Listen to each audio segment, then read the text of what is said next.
Within the span of a month, Ridley Scott, at 80 years old, is back in theaters with his second film of the year. This is my review of House of Gucci.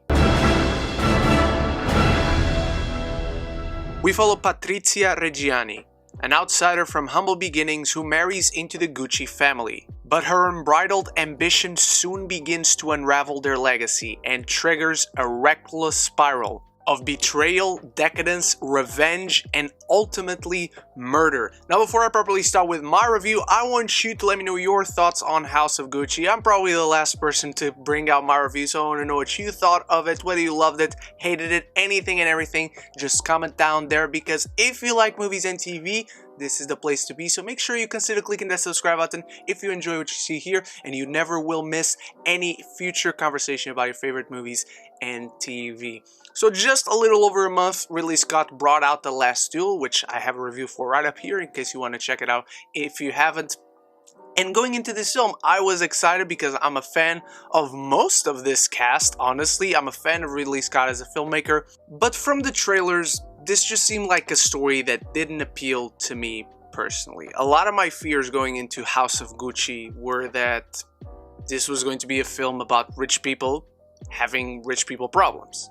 And in many ways, the film did bring a lot of my fears to life, but let's start with good things, because this film certainly looks great. The cinematography is honestly spectacular, not only from the real-life locations that they went on to film in, from the Swiss Alps to real Milan to Italy and transporting you back into the 70s. I thought that was really well done. And obviously, when it comes to a film about the House of Gucci, not only is it all gonna look great, but the set design is beautiful. The costumes are lavish and just freaking phenomenal.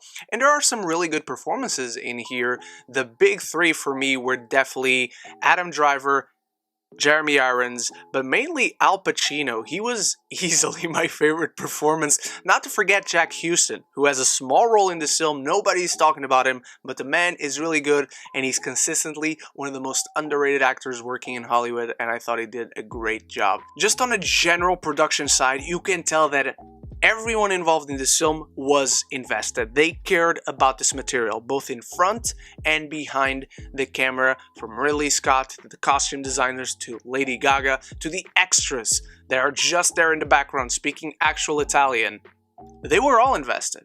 Like, there's no fingers to point on this production to anyone. And there's a naturally rich idea when it comes to the drama of this film, of this woman from humble beginnings who marries into the freaking Gucci family, and the interrelationships of the film and the character dynamics are interesting. It's what the film does with those relationships, with those dynamics, that is not as interesting as it should be. The starting points are all there for a rich story full of different levels of these characters vying for power and the power playing between one another. The principles are there, just never fully develops or explores it in an interesting way. And that right there is about where my positives end. Oh boy. At first I was thinking, okay, I'm not enjoying this. This is not good, but it's not that bad. But then it hit me that I still had 2 hours of this film to watch. Let's talk about the least of this film's problems, which is the accents and the acting on certain people's part. Jared Leto. Excuse me. The accents are off-putting overall. There just was no need for these actors to have accents on, because they're speaking English with one another, but then sometimes you have extras in the background where you can overhear them speaking actual Italian. And just there's a disconnect entirely there. Some accents are kind of on point. Some people are not even trying. I talk about how Jack Houston gives a great performance. He's not even doing an accent, and he is an Italian person. The character is an Italian person. Lady Gaga's accent, I think it's okay, even if slightly exaggerated. Not to mention Jared Leto, who seems like throughout this entire film, I commend any and everyone for not breaking character when making a scene with Jared Leto, because the guy seemed like he was making fun at the fake accents everyone else was putting on, but they just didn't seem to get the joke. Jared Leto is awful. I expect Razzie nominations and Razzie wins for Jared Leto, because I don't know what he was doing, but it's not a performance. The guy... fuck.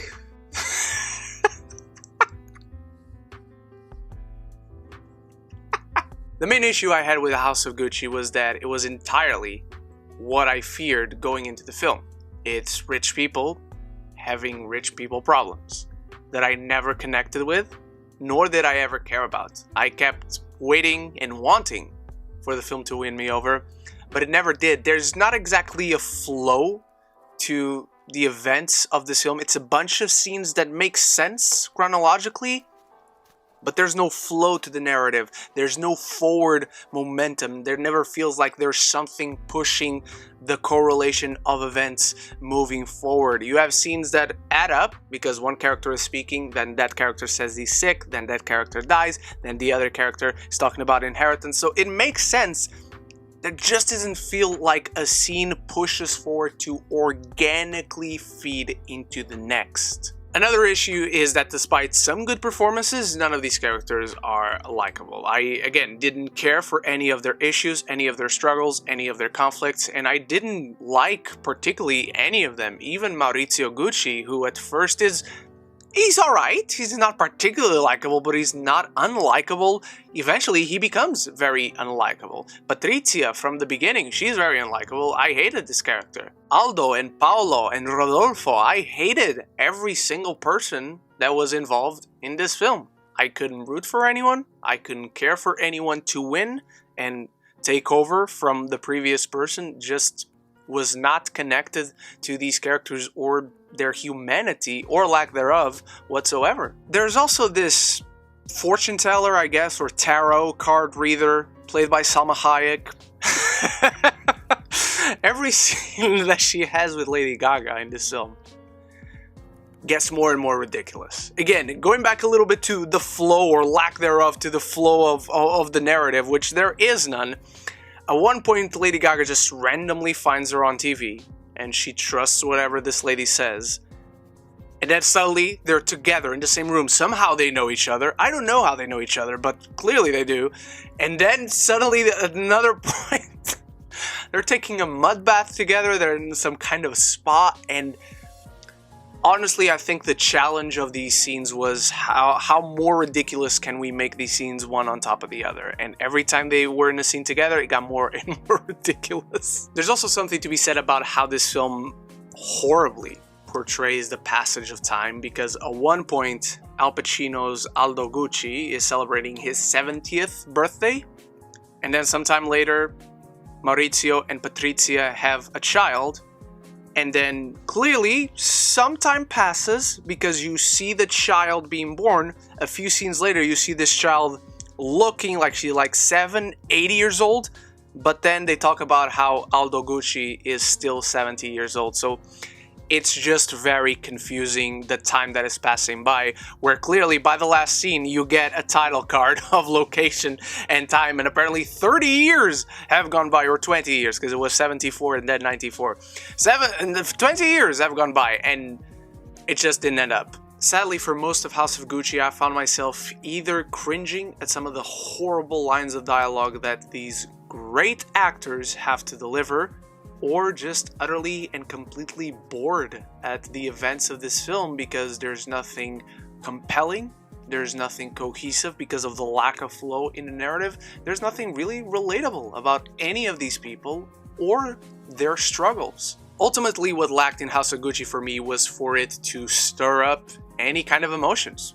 By the end of the film, I felt completely hollow. It just didn't resonate with me whatsoever. I understand those who do have fun and even enjoy House of Gucci, but to me, I just felt completely empty and devoid of any emotion or, honestly, any shits to give. I'm giving House of Gucci a D+. those unfortunately are my thoughts on House of Gucci. But hey, I want to know what you thought about it in the comments below. Anything and everything, what you enjoy, what you didn't. If you enjoyed anything, if you didn't enjoy anything, let me know down there. Because remember, if you like movies and TV, this is the place to be. So make sure you click that subscribe button if you enjoy what you saw here, and you will always be aware of whenever the next review comes out and we have more conversations about your favorite movies and TV. Thank you so much for watching. You are the best. I'll be back very soon with reviews for Hawkeye Episode 3 and many other reviews, and I hope to see you on those. So until then, love each other and love the movies.